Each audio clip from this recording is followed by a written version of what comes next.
Hello बच्चों, कैसे हैं आप लोग। तो पिछले वाले वीडियो में हमने जो बात किया था वो SN2 मैकेनिज्म की बात किया था। हमने पिछले वाले वीडियो में जो बात किया था वो हमने SN2 मैकेनिज्म की बात की थी और हमने पिछले वाले वीडियो में ही आप लोग को बताया था कि न्यूक्लियोफिलिक सब्स्टिट्यूशन रिएक्शन में हम दो मैकेनिज्म्स को पढ़ने वाले हैं। एक तो हमने SN2 पिछले वाले वीडियो में हमने पढ़ा और आज जो हम लोग पढ़ने वाले हैं वो पढ़ने वाले हैं SN1 मैकेनिज्म को। तो बच्चों आप NCERT को ओपन करें और कॉपी निकाले, पेन निकाले और हेडिंग दीजिए SN1 मैकेनिज्म। तो चलिए देते हैं हेडिंग SN1 मैकेनिज्म। तो SN1 मैकेनिज्म, SN1 मैकेनिज्म। बच्चों आप लोग सब लोग हेडिंग दीजिए कॉपी पर SN1 मैकेनिज्म। और SN1 का जो पूरा नाम है वो है आपका substitution nucleophilic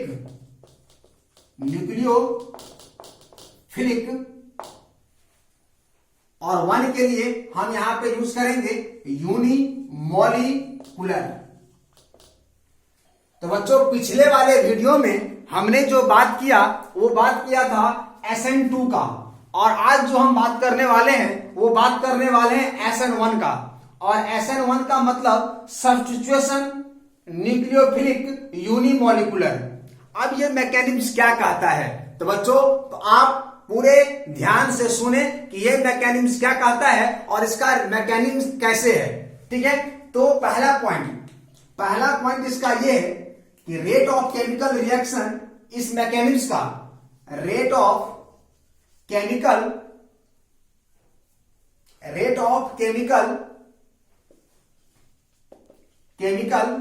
reaction depend on only one reactant. यानी इस मैकेनिज्म का जो रेट ऑफ केमिकल रिएक्शन है, इस मैकेनिज्म का रेट ऑफ केमिकल रिएक्शन जो है वो सिर्फ डिपेंड करता है, सिर्फ एक रिएक्टेंट पे ही डिपेंड करता है। जबकि वहां पे कितना था, दोनों रिएक्टेंट पे डिपेंड कर रहा था। दूसरा पॉइंट इसका इंपॉर्टेंट ये है, सेकेंड पॉइंट इसका इंपॉर्टेंट ये है कि ये 2 स्टेप रिएक्शन है। 2 स्टेप रिएक्शन है। क्या है ये बच्चों? 2 स्टेप रिएक्शन है। क्या है ये? 2 स्टेप रिएक्शन है। तो SN1 मैकेनिज्म का जो पहला पॉइंट है ये है कि rate of chemical reaction depend on only one reactant या ओनली वन रिएजेंट भी लिख सकते हो आप, कोई दिक्कत यहां पे नहीं, आप रिएजेंट यूज कर लो। और ये जो मैकेनिज्म का रिएक्शन होने वाला है वो कितने स्टेप में होने वाला है बच्चों? 2 स्टेप में। जबकि SN2 में कितने स्टेप में होने वाले थे? 1 स्टेप में। वहां पर रेट ऑफ केमिकल रिएक्शन दोनों रिएक्टेंट पर डिपेंड करता था, यहां पे एक रिएक्टेंट पर डिपेंड करता है। वहां पर रिएक्शन सिंगल स्टेप में हो रहा था, यहां पर रिएक्शन 2 स्टेप में होता है। क्लियर बच्चों? तो SN1 का ये 2 पॉइंट है, आप इसको याद रखेंगे कि SN1 मैकेनिज्म में जो रिएक्शन हो रहा है उसका रेट डिपेंड करेगा सिर्फ एक रिएक्टेंट पर, और ये जो रिएक्शन होने वाला है वो कितने स्टेप में होने वाला है? 2 स्टेप में होने वाला है। बच्चों मैं आपको बता दूं कि पहला जो स्टेप होगा वो स्लो स्टेप होता है और दूसरा जो स्टेप होगा वो फास्ट स्टेप होगा। यानी इस मैकेनिज्म के रिएक्शन का जो पहला स्टेप होगा वो स्लो स्टेप होगा और दूसरा स्टेप जो होगा वो फास्ट स्टेप होगा। क्लियर है? तो एक काम करते हैं, इसको फटाफट आप नोट करें और इसको हम इरेज करके आपको एग्जांपल के द्वारा बताएंगे कि पहला पॉइंट का मतलब क्या होता है और सेकंड पॉइंट का मतलब क्या होता है। क्लियर है बच्चों? तो नोट कीजिए फटाफट। क्लियर है? कर दे इरेज? चलिए करते हैं इरेज इसको। तो बच्चों देखते हैं इसके एग्जांपल को। तो हमने एक हेलो अल्केन एग्जाम्पल में हम हेलो एल्केन को लेकर चलेंगे CH3 CH3 और यहां पे मैंने लगा दिया Cl। क्या लगा दिया? Cl। अब जो यहां पर रिएक्शन होगा ये रिवर्सेबल होता है। क्या होता है? रिवर्सेबल रिएक्शन होता है। इसको हम लोग बोलते हैं स्टेप नंबर फर्स्ट।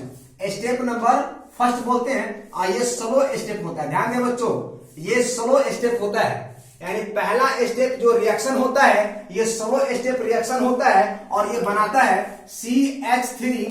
यहां पे बनाता है ये CH3, फिर ये CH3 और ध्यान रखिएगा पहला वाला स्टेप में ये बॉन्ड ब्रेक करता है और यहां पे बनाता है पॉजिटिव और यहां पे Cl माइनस अलग हो जाता है।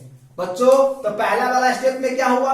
ये जो आपका हेलो अल्केन था, ये जो आपका हेलो अल्केन है, ये फर्स्ट स्टेप में ये कार्बन क्लोरीन का जो बॉन्ड है ये धीरे धीरे क्या कर जाता है बच्चा?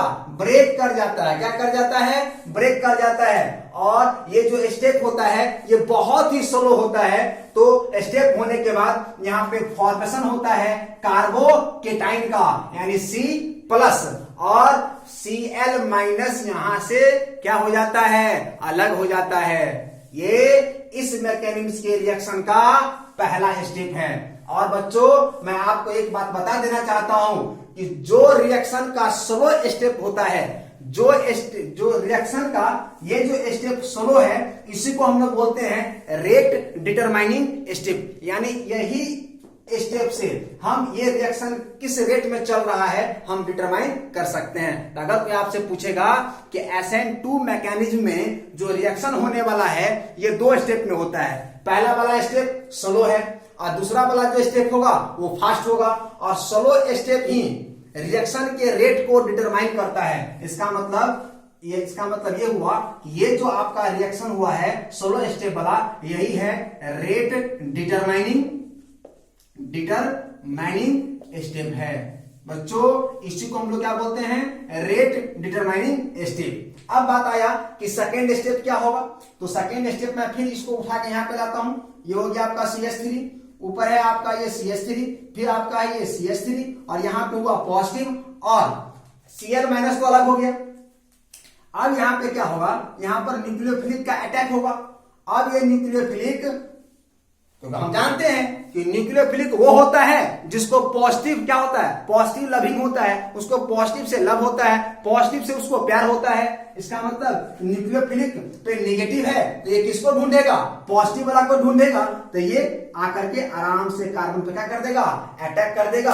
और अटैक करने के बाद अब ये बना देगा आपका क्या? CH3 बना देगा, फिर ये CH3 बनाएगा और फिर यहाँ पे ये CH3 बनाएगा और फिर यहाँ पे क्या बनाएगा? ये न्यूक्लियोफिलिक बनाएगा। इसको हम लोग बोलते हैं बच्चों स्टेप सेकंड। और ये जो स्टेप होता है ये बहुत ही फास्ट होता है। क्या होता है? फास्ट होता है। लेकिन इस स्टेप में आप रिएक्शन के रेट को डिटरमाइन नहीं कर सकते। तो SN1 के मैकेनिज्म का जो रिएक्शन है वो 2 स्टेप में होता है। पहला स्टेप में कार्बन क्लोरीन का बॉन्ड ब्रेक करता है और कार्बोकेटाइन बनता है और क्लोरीन क्या होता है? बाहर निकल जाता है। और ये जो स्टेप होता है ये स्लो होता है और इसी स्टेप में रिएक्शन का रेट क्या है ये हम डिटरमाइन कर पाते हैं। अब सेकेंड स्टेप में ये जो कार्बोकेटाइन था वो उसको मैंने यहां पे रखा और यहां पे क्या किया? न्यूक्लियोफिलिक रख दिया। कार्बोकेटाइन है माने कार्बन पे पॉजिटिव चार्ज है, अब न्यूक्लियोफिलिक पर नेगेटिव है। न्यूक्लियोफिलिक नेगेटिव है, ये पॉजिटिव को ढूंढेगा और इस कार्बन पर आगे से क्या कर दिया? अटैक कर दिया। इसको हम लोग बोलते हैं स्टेप सेकंड और ये बहुत ही फास्ट होता है। और यहाँ पे क्या बन गया आपका? एक नया न्यूक्लियोफिलिक इस हेलो अल्केन पर क्या कर दिया? अटैक कर दिया। ठीक है, यही आपका 2 स्टेप जो रिएक्शन है वो किसका है? SN1 मैकेनिज्म का है। अगर कोई आपसे पूछता है कि SN1 मैकेनिज्म में जो है कितने स्टेप रिएक्शन, तो 2 स्टेप। स्टेप फर्स्ट जो स्लो होगा यही इसके रेट को डिटरमाइन करेगा और स्टेप सेकंड जो होता है ये फास्ट होता है, ये रिएक्शन के रेट को डिटरमाइन नहीं करेगा। क्लियर है? चलिए अब बात यहाँ पे आया कि सर आपने जो 2 पॉइंट लिखा है आप उसको पहले समझा दीजिए। तो पहला पॉइंट हमने क्या लिखा? पहला पॉइंट हमने ये लिखा कि रेट ऑफ केमिकल रिएक्शन जो है, यानी इस मैकेनिज्म के रेट ऑफ रिएक्शन जो है ये सिर्फ इसी पर डिपेंड करेगा। यानी एक ही रिएक्टेंट है ना, ये पूरा क्या है? एक ही रिएक्टेंट है ना, तो इसी पे डिपेंड करेगा, यानी ये जितना जल्दी टूटेगा प्रोडक्ट आपको उतना जल्दी मिलेगा, और ये जितना लेट से टूटेगा प्रोडक्ट आपको उतना ही क्या मिलेगा, लेट से मिलेगा। क्लियर है। और दूसरा पॉइंट था कि 2 स्टेप रिएक्शन है, तो पहला वाला स्टेप और ये दूसरा वाला स्टेप। कोई डाउट तो नहीं ना बच्चों, कोई डाउट नहीं। तो SN1 मैकेनिज्म में जो होने वाले रिएक्शन है, ये उस रिएक्शन का जो रेट ऑफ रिएक्शन है ये सिर्फ एक रिएक्टेंट पे डिपेंड करेगा, और इस मैकेनिज्म के रिएक्शन 2 स्टेप में होंगे, स्टेप नंबर फर्स्ट और step number second. Step number first जो है वो स्लो स्टेप होता है, और स्टेप नंबर सेकंड जो होता है ये फास्ट स्टेप होता है। और यही स्लो स्टेप रिएक्शन जो होता है ये केमिकल रिएक्शन के रेट को डिटरमाइन करता है। ये बच्चों आपके एनसीईआरटी में भी एग्जांपल दे रखा है, आप अपने एनसीईआरटी में भी देखें और उसके जो भी लैंग्वेज है आप उसको पढ़ें। क्लियर है। तो फटाफट इसको नोट कीजिए, हम आगे बढ़ेंगे। ठीक है, चलिए करते इसको इरेज, चलिए करते हैं इसको इरेज। अब आपके पास मैं बहुत ही बेहतर एग्जांपल देने वाला हूं जो आपके बहुत सारे कंसेप्ट को एक साथ क्लियर कर देगा। अब तो आप कहोगे सर कि अल्काइल हैलाइड तो एक जैसा नहीं होता है, हेलो अल्केन तो एक जैसा नहीं होता है। जैसे अगर मैं बात करूं एग्जांपल का, तो पहला एग्जांपल हमने ये लिया, यहां पे एक्स रख दिया। दूसरा आपका एग्जांपल है, हमने यहां पे एक आर दे दिया, एच दे दिया, यहां पे एक्स लगा दिया। और तीसरा जो है हमने यहाँ पे डबल आर कर दिया और यहाँ पे एच कर दिया, यहाँ पे एक्स कर दिया। और चौथा जो है इसको हमने ट्रिपल आर लिख दिया। क्लियर बच्चों। इसको हम लोग कहते हैं मिथाइल हैलाइड। कोई डाउट तो नहीं ना, मिथाइल हैलाइड बोलते हैं। इसको हम लोग 1 डिग्री अल्काइल हैलाइड बोलते हैं, इसको हम लोग 2 डिग्री अल्काइल हैलाइड बोलते हैं, इसको हम लोग 3 डिग्री अल्काइल हैलाइड बोलते हैं। अगर ये अल्काइल हैलाइड यानी ये हेलो अल्केन अगर SN1 मैकेनिक्स के रिएक्शन को अगर दिखाएगा तो कैसे दिखाएगा, तो बच्चों ध्यान दो। तो सबसे पहले इसमें पहला स्टेप होगा, तो पहला स्टेप में क्या होता है, कार्बन और हाइड्रोजन माने कार्बन और हैलाइड का बॉन्ड ब्रेक करेगा, कार्बन और हैलाइड का बॉन्ड ब्रेक करेगा। जो अभी हमने पीछे देखा है, क्या देखा था कि पहला स्टेप जो था, पहला स्टेप में क्या हुआ कि कार्बन और क्लोरीन यानी कार्बन और हैलाइड के बीच का बॉन्ड क्या होता है, ब्रेक होता है। और तब सेकेंड स्टेप होता है, तो पहले पहला स्टेप करवाते हैं। तो जो पहला स्टेप होगा, तो पहला स्टेप में होने के बाद ये बनाएगा CH और यहां पर क्या बन जाएगा, कार्बोकेटाइन बन जाएगा। दूसरा वाला में बात करें यहां पर, तो एक R होगा H, दूसरा H और यहां पे क्या बन जाएगा, कार्बोकेटाइन बन जाएगा।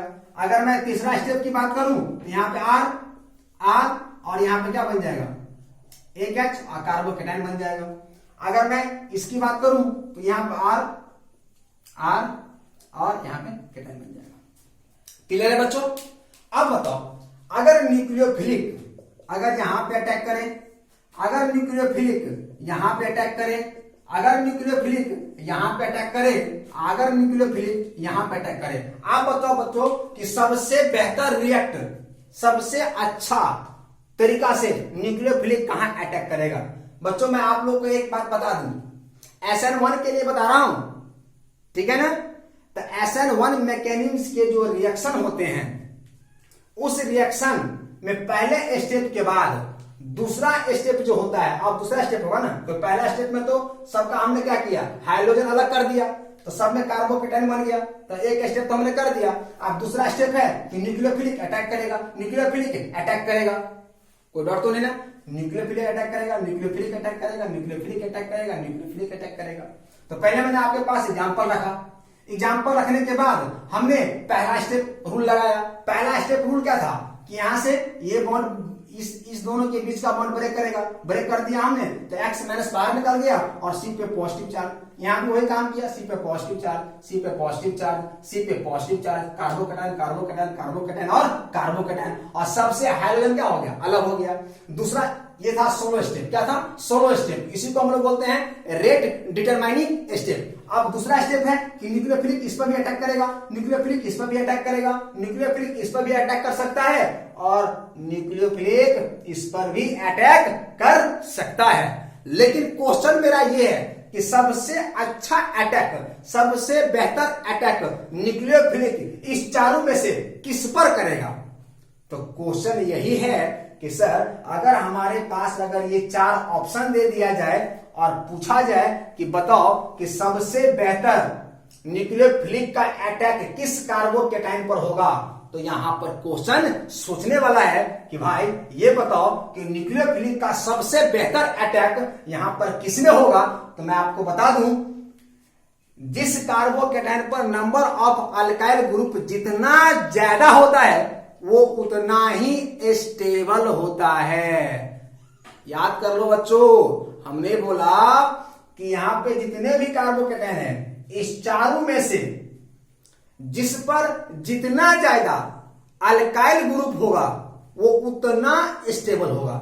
जितना स्टेबल होगा पॉजिटिव चार्ज उस पर उतना बेहतर से रुकेगा, और जितना बेहतर से पॉजिटिव चार्ज रुकेगा तो न्यूक्लियोफिलिक को ये दिखेगा, और जितना अच्छा से ये दिखेगा न्यूक्लियोफिलिक उतना आसानी से क्या कर देगा, इस पर अटैक कर देगा। तो चलो देख लो, इस पर अल्काइल ग्रुप 3 गो है, इस पर अल्काइल ग्रुप 2 गो है, इस पर 1 है और ये मिथाइल फॉर्म है।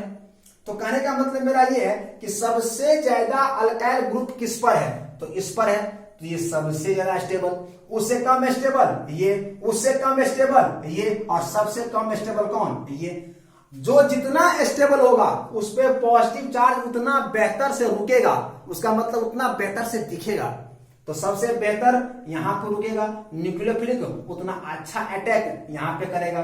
फिर उसके बाद उससे कम यहां न्यूक्लियोफिलिक यहां पे अटैक करेगा, लेकिन इससे कम यहां भी एक अल्काइल है, यहां भी कुछ रुक सकता है, तो यहां भी न्यूक्लियर अटैक हो सकता है, और यहां पे सबसे कम होगा। इसका मतलब यह हुआ कि more number of alkyl group then more stable. अगर अल्काइल ग्रुप का नंबर ज्यादा है इसका मतलब ये मोर स्टेबल है, और जितना ज्यादा स्टेबल होगा इसका मतलब कि वो उस पर पॉजिटिव चार्ज उतना बेहतर दिखेगा, और जितना पॉजिटिव चार्ज बेहतर दिखेगा न्यूक्लियोफिलिक अटैक उतना ही अच्छा होगा। तो सबसे बेहतर न्यूक्लियोफिलिक अटैक कहां होगा, यहां पर होगा। उससे कम कहां होगा, यहां पर होगा। उससे कम कहां होगा, यहां पर होगा। और सबसे कम इस कार्बन पे होगा। बच्चों कोई डाउट तो नहीं ना, क्लियर है? तो हमने आपको SN1 में भी पढ़ाया था, लेकिन SN1 में क्या था, इसका उल्टा चल रहा था ना। तो आप जो बच्चे SN1 वाला SN2 वाला नहीं देखे हैं वो SN2 वाला पहले देख लीजिए, और तब ये SN1 देखिए, तब आपको दोनों में डिफरेंस नजर आएगा। तो जो बच्चे इस वीडियो को पहली बार देख रहे हैं तो इससे पहले आप इससे पहले वाला वीडियो देख ले। इससे पहले वाला वीडियो में हमने SN2 की बात की है।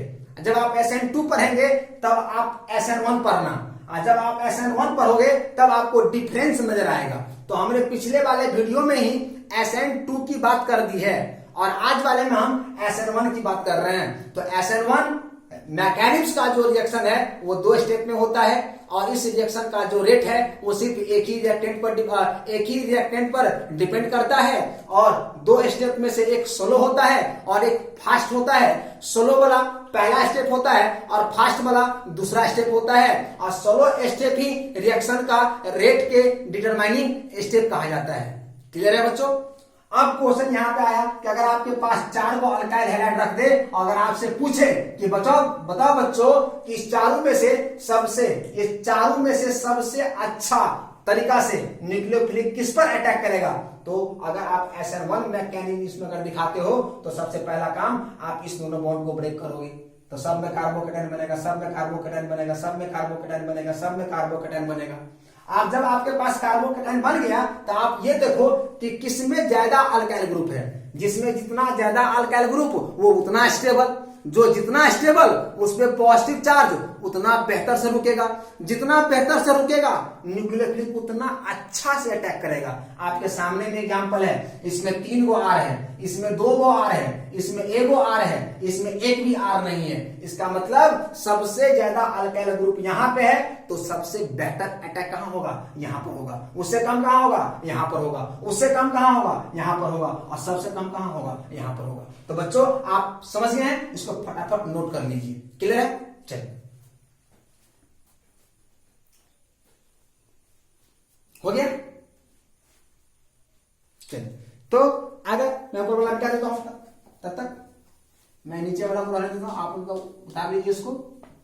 चलिए तो यहां पे अगर मैं ऑर्डर ऑफ रिएक्टिविटी लिखूं, अगर मैं यहां पे ऑर्डर ऑफ रिएक्टिविटी की अगर मैं बात करूं, तो सबसे पहला सबसे ज्यादा किसका होगा? इसका होगा। तो 4 नंबर सबसे ज्यादा, उसके बाद 3rd, उसके बाद 2nd, और सबसे कम किसका होगा? 1st का होगा। ये आपका रिएक्टिविटी ऑर्डर होगा। तो ये जो हमने रिएक्टिविटी ऑर्डर पढ़ाया है, ये पहला कंपाउंड था, ये दूसरा था, ये तीसरा था, और ये चौथा था। तो ये जो हमने आपको पढ़ाया है, ये जो हमने आपको पढ़ाया है, ये किसके लिए? SN किसके लिए? SN1 के लिए। ठीक है ना? SN1 में रिएक्टिविटी ऑर्डर पहले किसका होगा? इसका होगा, उससे कम इसका होगा, उससे कम इसका होगा, और सबसे कम इसका होगा। क्लियर ना? क्यों होगा पता है ना? क्योंकि नंबर ऑफ अल्काइल ग्रुप ज्यादा है। तो जितना ज्यादा अल्काइल ग्रुप होगा उतना स्टेबल होगा, और जितना स्टेबल होगा चार्ज उतना अच्छा से दिखेगा, और जितना अच्छा से पॉजिटिव दिखेगा उतना अच्छा से नेगेटिव वाला इस पर क्या करेगा? अटैक करेगा। ठीक है ना? तो सबसे ज्यादा चार्ज यहां पर टिकेगा, तो सबसे अच्छा न्यूक्लियोफिलिक अटैक यहां होगा। उससे कम चार्ज यहां पर टिकेगा, तो उससे कम न्यूक्लियोफिलिक अटैक यहां होगा। उससे कम चार्ज यहां पर पॉजिटिव टिकेगा, तो उससे कम न्यूक्लियोफिलिक अटैक यहां होगा। और सबसे कम पॉजिटिव चार्ज यहां पर रुकेगा, इसलिए यहां पर सबसे कम न्यूक्लियोफिलिक अटैक होगा। इसलिए ऑर्डर ऑफ रिएक्टिविटी सबसे ज्यादा इसका होगा, उससे कम इसका होगा, उससे कम इसका होगा, और सबसे कम किसका होगा? बच्चों इसका होगा। कोई डाउट नहीं ना? चलिए तो करते हैं।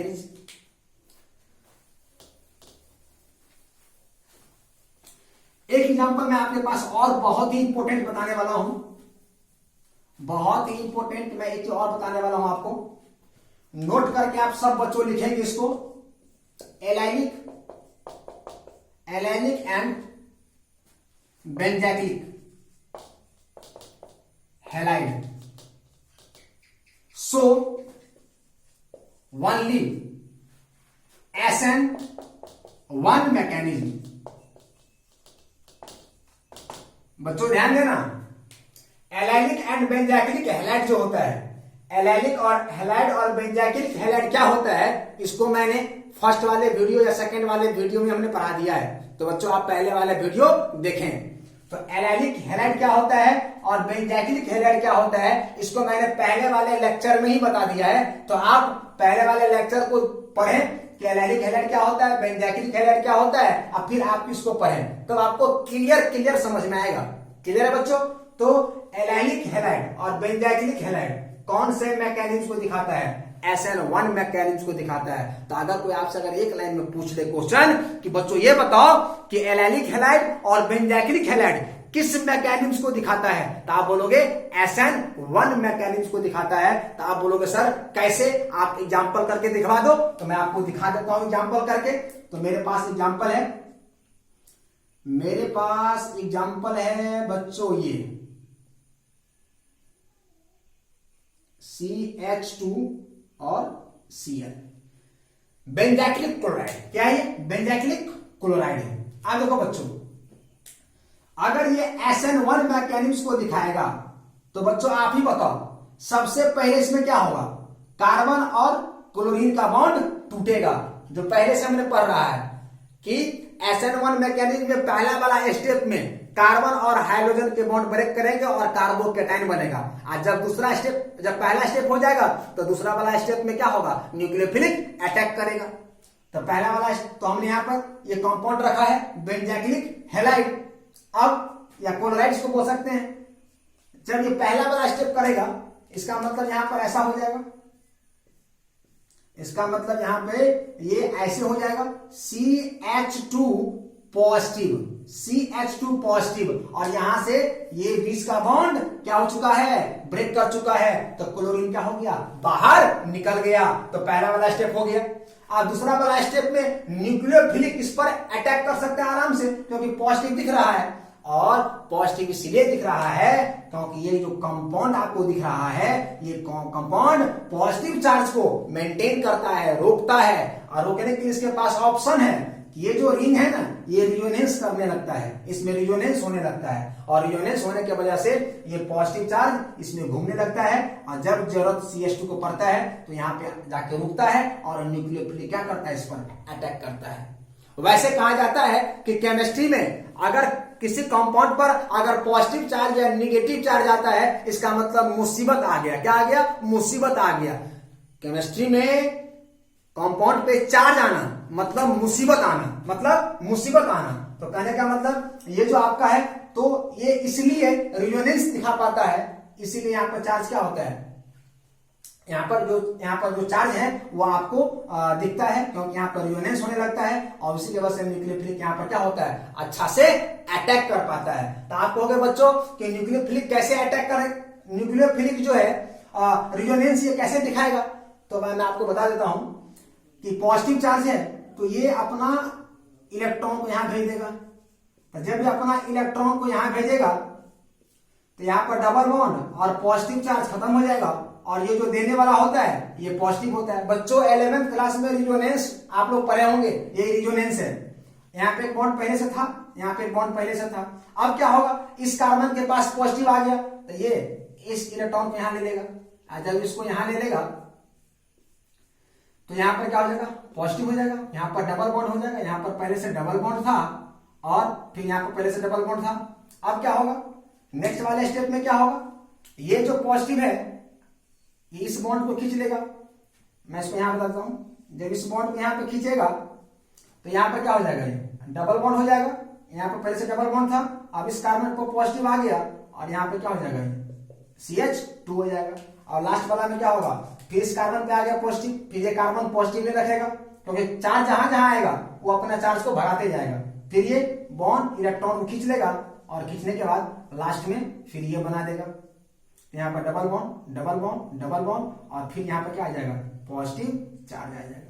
इसका मतलब क्या, इसका पॉजिटिव चार्ज खत्म हुआ, नहीं हुआ, इसलिए यहाँ पर न्यूक्लियोफिलिक अटैक हो सकता है। इसलिए मैंने दिखाया एलाइनिक और benzylic halide show only SN1 mechanism, वो SN1 मैकेनिज्म को शो करता है, क्योंकि यहाँ पे क्या बनेगा, कार्बोकेटाइन, और ये जो कार्बोकेटाइन है ये घूमते रहता है पूरे रिंग में, और घूमने के कारण यहाँ में रिजोनेंस हो रहा है। क्या हो रहा है, रिजोनेंस हो रहा है। क्लियर है। तो बच्चों आज के लिए इतना ही। अगर वीडियो पसंद आता है तो इसको लाइक कीजिए, सब्सक्राइब कर दीजिए और शेयर कर दीजिए। ओके।